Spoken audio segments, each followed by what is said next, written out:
کیا آپ کو پتہ ہے کہ اسلام میں جتنے بھی فرقے تقسیم ہوئے ہیں ان کی بنیاد وہی ہے جن بنیادوں پر جودازم اور کرسچینٹی ان میں بھی تقسیم ہوئی ہے؟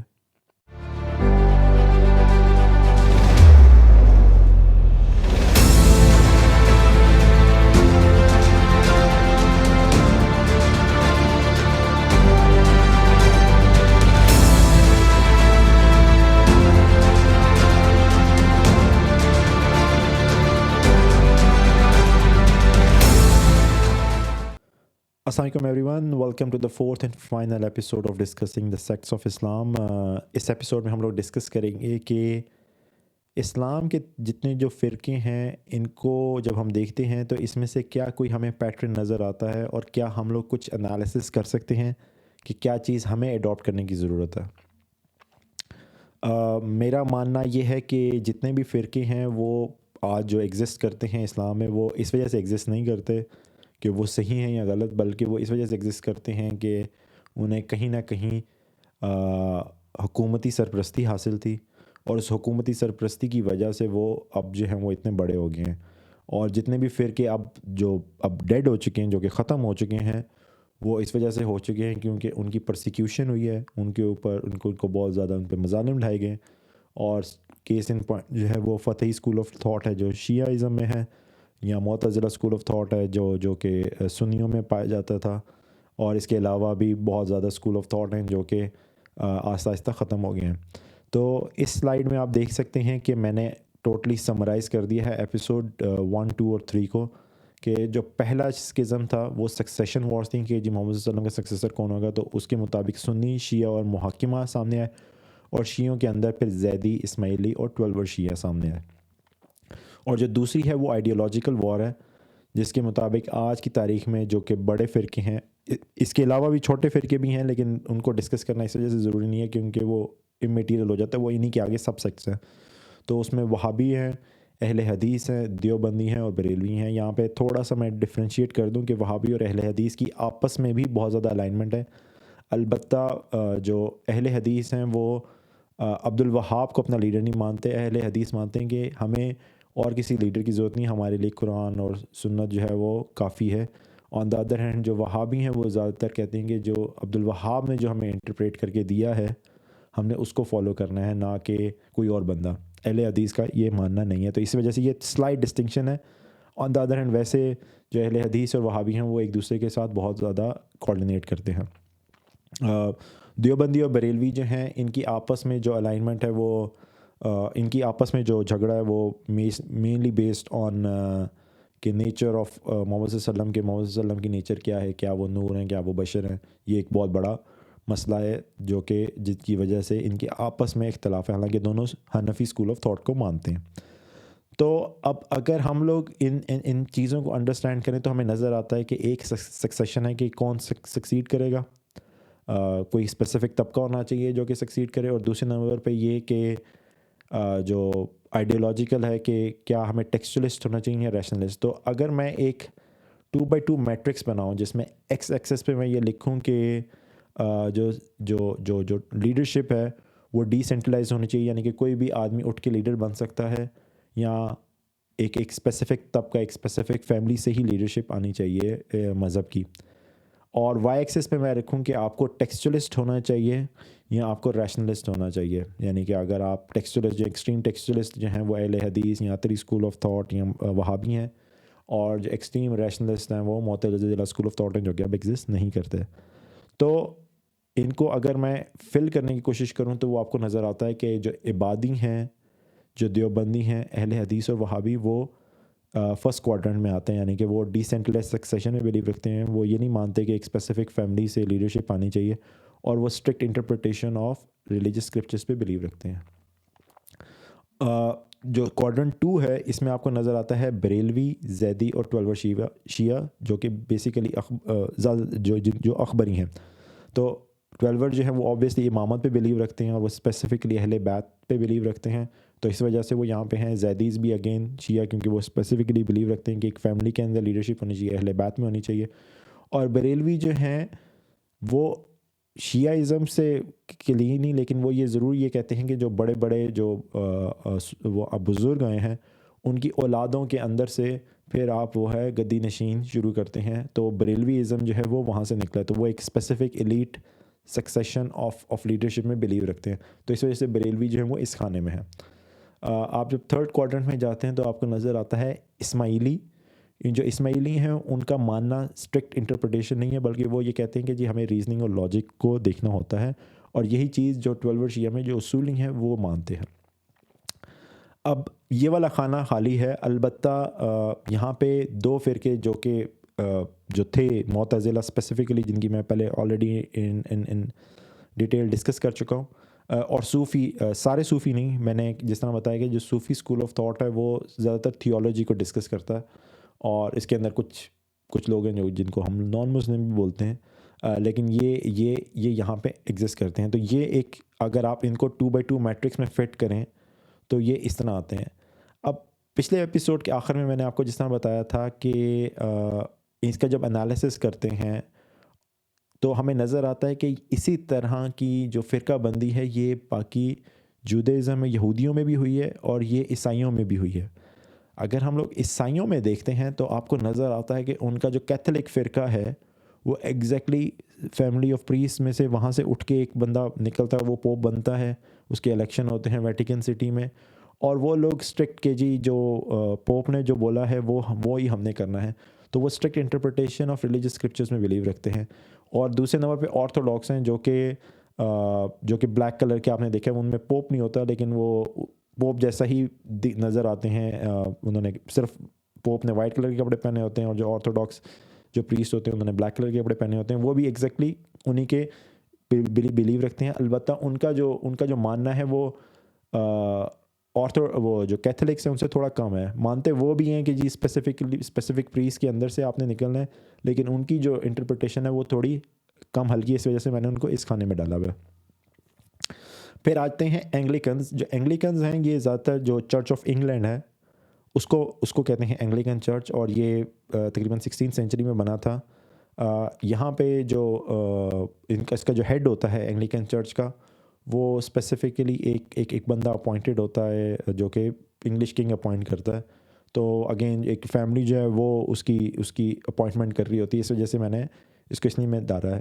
اور چوتھے نمبر پہ ہے کیلونسٹ، جو کہ ریشنلسٹ ہوتے ہیں، جو مانتے ہیں کہ ہمیں ریزن تلاش کرنی ہوتی ہے اور ڈی سینٹرلائز سکسیشن کے کوئی بھی بندہ اٹھ کے بنا سکتا ہے. یہ ایک پروٹیسٹنٹ ریفارمیشن ہوئی تھی چرچ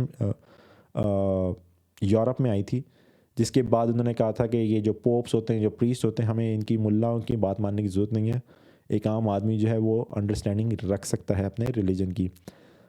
یہاں پہ صرف میں ایک چیز بتا دوں کہ جو ریفرمیشن ہے، اسپیسیفکلی جو کیلونسٹ جس جگہ سے آتے ہیں، جو پروٹیسٹنٹ ریفرمیشن ہے، اس کے بعد یورپ میں ایج آف انلائٹمنٹ آئی تھی، جس کے بعد یورپینس کا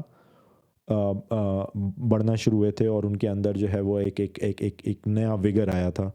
تو جو کیلونسٹ ہیں یہ ان کو اس وجہ سے بھی آپ کو ذرا اچھے طریقے سے دیکھنا ہے کہ میکس ویبر ایک بہت بڑا سوشیولوجسٹ گزرا. اس نے آئیڈینٹیفائی کرنے کی کوشش کی تھی وہ کیا چیزیں ہیں جن کی وجہ سے انڈسٹریل ریولوشن آیا، وہ کیا چیزیں جس کی وجہ سے یورپ جو ہے وہ ترقی کر گیا. تو اس نے کہا تھا کہ جو کیلونسٹس ہیں وہ اس کی سب سے بڑی وجہ ہیں. اس نے پہلے پروٹیسٹنٹس کا، اور پروٹیسٹنٹس میں اسپیسیفکلی اس نے کیلونسٹ کہا تھا. تو یہ آپ کو نظر آنا چاہیے کہ جی جو سوشیولوجسٹ ہیں وہ اس میں اسپیسیفکلی ایک بندے نے اسٹڈی کیا تھا ریلیجن کرسچینٹی، اور اس نے کیلونسٹ کو کہا تھا. اس نے پروٹیسٹنٹ ریفارمیشن کا تو ڈیفینیٹلی ذکر کیا تھا، اور اس کے بعد اسپیسیفکلی جو طبقہ ہے اس کے کیلونسٹ نے کہا تھا. پھر اگر ہم لوگ یہودی دیکھتے ہیں، جودائزم، وہاں پہ بھی آپ کو یہی چیز نظر آتی ہے کہ وہاں پہ جو آرتھوڈاکس جوز ہیں، حسیدی جنہیں کہتے ہیں، وہ ایک اسپیسیفکلی پریسٹ سائڈ سے آتے ہیں. ان کے اندر اسپیسیفکلی اس طرح نہیں ہوتا کہ ایک فیملی ہے لیکن ایک ایلیٹ باڈی ہوتی ہے اور وہ سکسیڈ کر رہی ہوتی ہے، جو چیف ریبائی سلیکٹ کرتی ہے. اور کنزرویٹیو میں بھی ایگزیکٹلی یہی ہوتا ہے. نیٹلی فٹ نہیں ہوتا اس باکس میں، لیکن اگر مجھے ڈسٹنکشن کرنی ہے تو پھر میں آرتھوڈاکس اور کنزرویٹیوس کو ایک باکس میں نہیں ڈال سکتا. ان کا یہ والا جو خانہ ہے تھرڈ کوارٹر جہاں پہ فیملی سکسیشن اور ریشنلسٹ ہو، وہ مسنگ ہے. اور چوتھے خانے میں سیکولر اور ریفارم جیوز یہ نظر آتے ہیں. جو سیکولر ریفارم ویوز ہیں وہ بہت زیادہ امریکہ میں پائے جاتے ہیں, اور یہ وہ لوگ ہیں جو کہ ایکچولی اسرائیل کی پالیسیز کے بھی خلاف ہیں. وہ اسرائیل میں تو بھی بہت پائے جاتے ہیں, لیکن یہ وہ لوگ ہیں جو کہ نہ تو بنجامن نتن یاہو کی لیڈرشپ کو مانتے ہیں, اور یہ بھی نہیں مانتے کہ جی فلسطینیوں کو ختم کر دینا چاہیے. تو یہ جودیزم میں بھی ایگزیکٹلی اگر آپ انہیں 2x2 میٹرکس کو اگر بنا کے دیکھنے کی کوشش کریں گے جی کہاں کہاں پہ سیکس لائی کرتے ہیں, تو وہ اس طرح کے آپ کو نظر آئیں گے. اور یہ چیز جو ہے یہ صرف ریلیجن تک محدود نہیں ہے. اگر آپ پولیٹیکل سائنس پڑھتے ہیں تو وہاں پہ بھی ایگزیکٹلی یہی ہے کہ ایک طبقہ ہوتا ہے جو کہ کنگز, مونارکی اور فیملی لیڈ رول میں بلیو رکھتا ہے, جنہیں آپ کنزرویٹیوز بھی بولتے ہیں, اور دوسرے پروگریسو ہوتے ہیں یا لیفٹ ونگ ہوتے ہیں جو کہ کہتے ہیں کہ نہیں, کوئی بھی آدمی اٹھ کے ڈیموکریسی کے تھرو جو ہے وہ آگے جا سکتا ہے, تو انہیں آپ پروگریسو کہتے ہیں. اور وائی ایکسس پہ کچھ لوگ ہوتے ہیں جو کہتے ہیں کہ ہمیں صرف ایک کہ جو آپ نے گورننس کرنی ہے, آپ کو جو کہا گیا ہے ایگزیکٹلی ویسے ہی کرنا ہے, اس کو کمانڈ اکانومی کہتے ہیں. تو یہ لوگ جو ہیں یہ ایگزیکٹلی اسی طرح کی تھیوری ہے. اور دوسری لبرل ہے کہ نہیں, کہ گورنمنٹ کو انٹروین کرنے کی ضرورت نہیں ہوتی, مارکیٹ جو ہے وہ اپنے آپ کو, یا گورننس جو ہے وہ خود ہی اپنے آپ کو, لوگ خود اپنے آپ کو سمجھ سکتے ہیں, دیکھ سکتے ہیں, آگے چل سکتے ہیں. تو ان کو جب ہم لوگ چاک آؤٹ کرتے ہیں تو آپ کو نظر آتا ہے جو نارتھ کوریا ہے وہ ایک اتھارٹیرین رجیم ہے, جو کہ ٹریڈیشنل رول کے ایک فیملی کے اندر ہی, ان کی ایک فیملی میں ہی, ینگ فیملی میں ہی ان کی حکومت چلتی جا رہی ہے, اور وہ لوگ کمانڈ اکانومی کے, جو فیملی بولتی ہے کہ یہ نارتھ کوریا میں آج کے بعد سے یہ ہوگا, ایگزیکٹلی ویسے ہی ہوتا ہے. پھر دوسرے نمبر پہ وینیزویلا وغیرہ ٹائپ کنٹریز آتی ہیں جو کہ سوشلسٹ ریپبلکس ہیں, جو کہ کہتی تو ہیں کہ جی ڈیموکریسی سے ہم نے آگے چلنا ہے, لیکن بعد میں یہ بھی کہتی ہیں کہ جی ہم آپ کو بتائیں گے کہ جی آپ نے اپنا گورننس کس طرح چلانی ہے. پھر آتا ہے یہاں پہ کرونی کیپٹلزم جو کوارٹر نمبر 3 ہے. یہ لوگ بلیو تو رکھتے ہیں کہ آپ مارکیٹ جو ہے یا گورننس جو ہے اس کو لبرل رکھیں, اس کو جو لوگ ہیں وہ اپنے فائدے خود رکھیں, لیکن آپ ایک اسپیسیفک فیملی کو زیادہ ایڈوانٹیج دے دیتے ہیں. مثلاً وہاں پہ انہیں چیبلز بولتے ہیں, سیمسنگ وغیرہ, ہائیونڈائی وغیرہ جو کمپنیز ہیں ان کو بہت زیادہ ایڈوانٹیج حاصل ہے, اور وہ لوگ جو ہے گورنمنٹ کو کے اندر انٹروین بھی کر رہے ہوتے ہیں, پالیسی میکنگ بھی کر رہے ہوتے ہیں. تو یہ کرونی کیپٹلزم میں آتا ہے. اور پھر آخر میں جو چوتھا کوادرنٹ ہے وہ سوشل ڈیموکریسی ہے, کہ وہ کہتے ہیں کہ کوئی بھی عام آدمی حکومت چلا سکتا ہے, اور پھر ہم جو گورننس ہے اس کو لبرل رکھیں گے, اور ان سے جو ٹیکس کے پیسے آئیں گے اس سے ہم جو ہے لوگوں کی بھلائی کو لے کے آگے چلیں گے.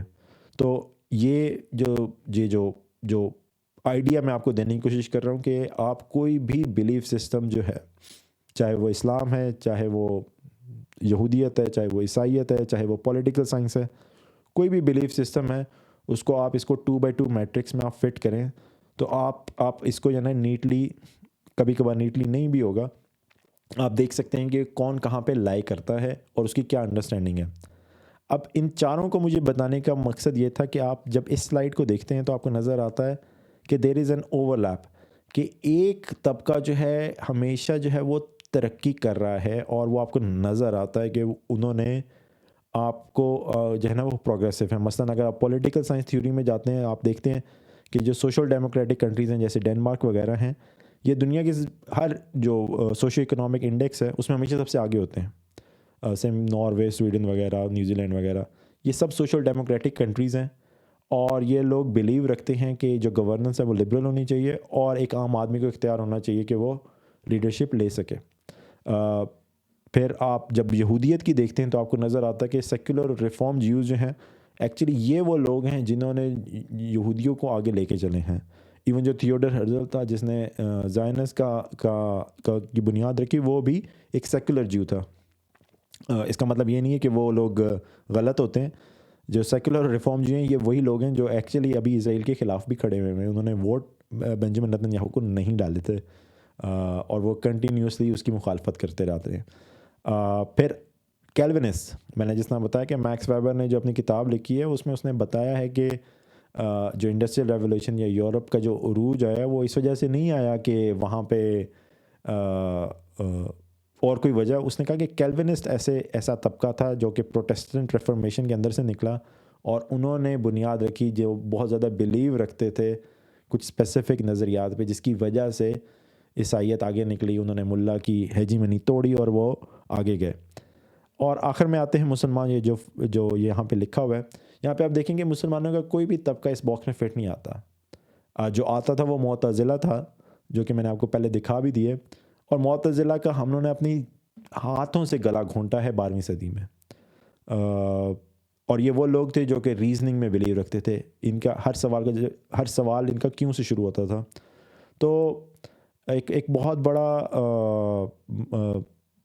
ہسٹورین ہے ول ڈیورنٹ, اس نے ایجز بنائی ہسٹری کی. تو اس نے کہا کہ ایج آف فیتھ جو تھی وہ 3rd سینچری میں دنیا میں سٹارٹ ہوئی تھی, یورپ میں اسپیسیفکلی.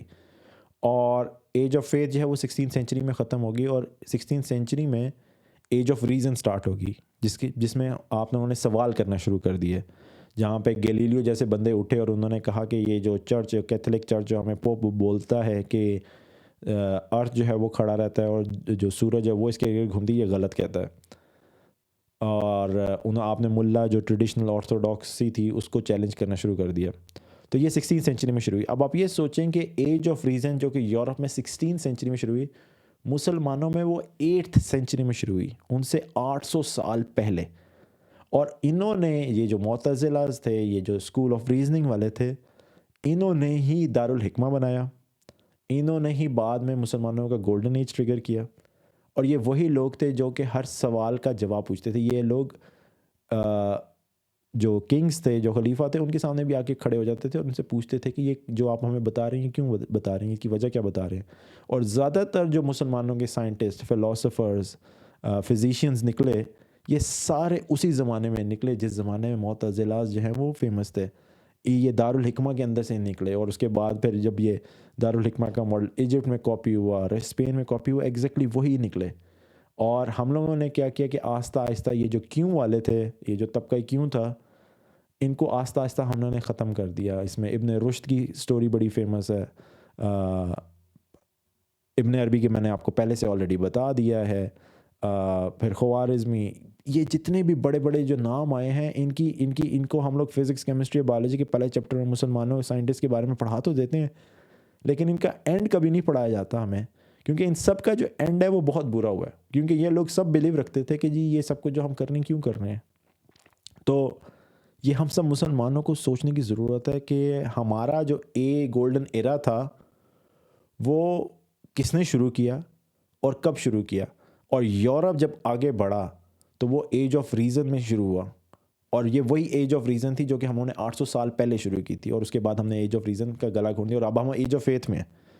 تو دنیا جو ہے, جب یورپ جو ہے وہ ایج آف فیتھ سے ایج آف ریزن میں شامل ہوئی, ہم لوگ الٹے گئے, ہم لوگ ایج آف ریزن سے ایج آف فیتھ میں چلے گئے.